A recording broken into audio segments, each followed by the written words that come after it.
અંકલેશ્વર તાલુકાના જૂના કાસિયા અને માંડવા ગામના ખેડૂતો છેલ્લા 35 વર્ષથી એક અત્યંત વિકટ અને ગંભીર સમસ્યા સામે ઝૂમી રહ્યા છે. ઉપરવાસમાં પડેલા અતિભારે વરસાદના કારણે ચાલુ વર્ષે બીજી વાર અમરાવતી નદીના ધસમસતા પ્રવાહમાં ફરી એકવાર જમીન ધોવાણ શરૂ થતાં સ્થાનિકોમાં ભારે રોષ વ્યાપી ગયો છે. ચાલુ સિઝનમાં બીજી વખત નદી બે કાંઠે વહેતા કાંઠા વિસ્તારના ખેડૂતોની ચિંતામાં મોટો વધારો થયો છે.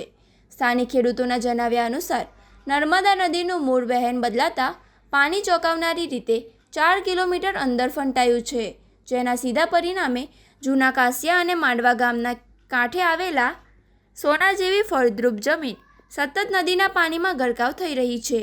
વારંવાર થતા આ ધોવાણના કારણે અનેક ખેડૂતો પોતાની રોજીરોટી છીનવાઈ જવાની આરે આવીને ઊભા રહી ગયા છે.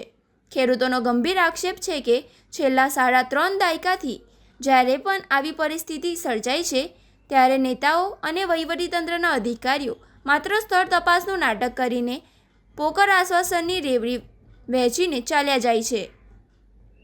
નક્કર કામગીરીના નામે દર વખતે મીંડું જ સાબિત થયું છે. હવે તંત્રના આવા વલણથી કંટાળીને જૂના કાસિયાના ખેડૂતોએ પોતાના અસ્તિત્વ અને જમીન બચાવવા માટે આરપારની લડાઈ લડવાનું બ્યુગલ ફૂંકી દીધું છે.